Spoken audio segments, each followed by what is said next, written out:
কাঁচা লঙ্কার official YouTube চ্যানেলে সবাইকে জানাচ্ছি একটা ওয়ার্ম ওয়েলকাম। আশা করি আপনারা প্রত্যেকে খুব ভালো আছেন। আজ থেকে শুরু হচ্ছে কাঁচা লঙ্কাতে ঠাম্মা দিম্মার হেসেল। ঠাম্মা দিম্মার হেসেল থেকে আজকে প্রথম রেসিপি হচ্ছে আলুর খোসা বাটা। আলুর খোসা বাটা আমার দিদার রেসিপি। দিদা আলুর খোসা বাটা বানাতেন আর এক থালা ভাত আমরা এই আলুর খোসা বাটা দিয়ে নিমিশে শেষ করে ফেলতাম। তাহলে চলুন আমার সাথে কাঁচা লঙ্কা রান্নাঘরে। প্রথমে আগে আপনাদেরকে দেখিয়ে নিই আলুর খোসা বাটা বানানোর জন্য আমাদের ঠিক কি কি উপকরণ লাগছে। আলুর খোসা বাটা বানানোর জন্য আমি কিন্তু আলুর খোসাগুলোকে একদম পাতলা পাতলা করে একটু ছোট ছোট করে কেটে নিয়েছি। কেটে নিয়ে ভালো করে গরম জলে ধুয়ে নিয়েছি। আমি মোটামুটি 7 থেকে 8টা আলুর খোসা এখানে কেটে নিয়েছি। এর সাথে আমি 9 থেকে 10 কোয়া রসুন নিয়েছি, 3টে কাঁচা লঙ্কা নিয়েছি, 2টো শুকনো লঙ্কা নিয়েছি, 1 টেবিল স্পুন আমি কালো জিরে নিয়েছি, হাফ টি স্পুন হলুদ গুঁড়ো নিয়েছি, স্বাদ মতন চিনি আর স্বাদ মতন নুন নিয়েছি। আমাদের কিন্তু মাত্র এই কটাই উপকরণ লাগছে। নাম মাত্র উপকরণে একটা দুর্দান্ত রেসিপি চলুন আপনাদের সাথে আজকে শেয়ার করে ফেলি। আলুর খোসা বাটা বানানোর প্রথম স্টেপ হলো আলুর খোসাগুলোকে কিন্তু একটু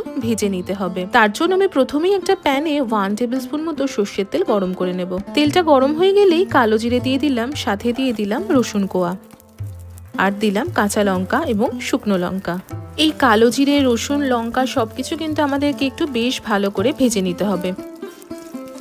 এই ধরুন মোটামুটি মিনিট 2 মতন।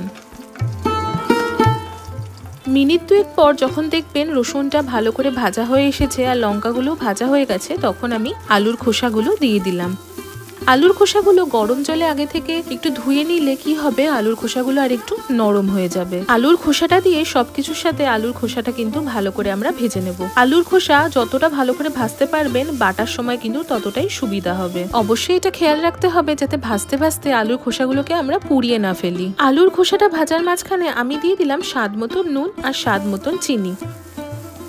চিনিটা কিন্তু নিজেদের পছন্দের মতো ব্যবহার করবেন, যেহেতু এটা একটু ঝালঝালি খেতে ভালো লাগে, তাই ঝালটা ব্যালেন্স করার জন্য আমি চিনি ব্যবহার করলাম। আর সাথে দিয়ে দিলাম হলুদ গুঁড়ো। হলুদ গুঁড়ো কিন্তু এই রান্নাতে খুব বেশি পরিমাণ লাগে না। আলুর খোসাটা মোটামুটি আমি 4 থেকে 5 মিনিট মতো ভেজে নেব।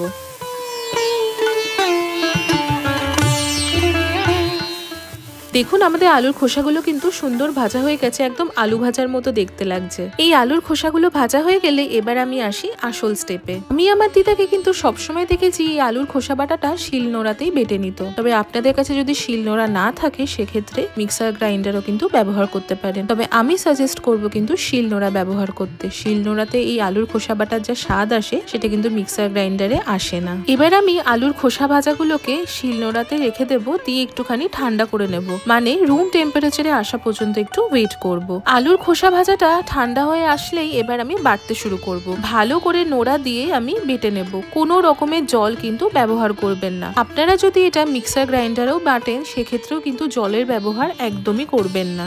দেখুন আমি ভালো করে বেটে নিচ্ছি আর সুন্দর পেস্ট হয়ে আসছে। তবে খুব মিহি পেস্ট কিন্তু হবে না, খাওয়ার সময় যেন একটুখানি মুখেও পড়ে সেভাবেই কিন্তু আমরা বেটে নেব। নোড়া দিয়ে মোটামুটি 2 থেকে 3 বার ভালো করে বেটে নিলেই কিন্তু আমাদের আলুর খোসা বাটাটা একদম রেডি হয়ে যাবে। এই দেখুন আমাদের আলুর খোসা বাটা কিন্তু একদম রেডি হয়ে গেছে। এই খোসা বাটার যে কি স্বাদ সে আমি মুখে বলে আপনাদের বোঝাতে পারবো না। আপনারা একবার বাড়িতে ডেফিনেটলি ট্রাই করবেন আর আমাদেরকে কমেন্ট সেকশনে জানাবেন যে আপনাদের এই আলুর খোসা বাটা কেমন লাগলো। চলুন আমি এবার সার্ভ করি আলুর খোসা বাটা। আলুর খোসা বাটাটা একটু হাতের সাহায্যে গোল করে নিয়ে আমি এটাকে সার্ভ করব। ওপর থেকে একটা কাঁচা লঙ্কা দিয়ে দিলাম আর দিলাম সর্ষের তেল। গরম গরম ভাতের সাথে প্রথম পাতেই আলুর খোসা বাটা থাকলে কিন্তু আর অন্য কিছুই লাগবে না, এই কথাটা আমি দিলাম। দেখা হবে আবারও একটা খুব সুন্দর রেসিপির সাথে ঠাম্মা দিম্মার হেসেল সিরিজ থেকে। ততক্ষণের জন্য আপনার প্রত্যেকে খুব ভালো থাকবেন, সুস্থ থাকবেন আর কাঁচা লঙ্কাকে এইভাবেই ভালোবাসা সাপোর্ট দিতে থাকবেন। See you soon and happy cooking.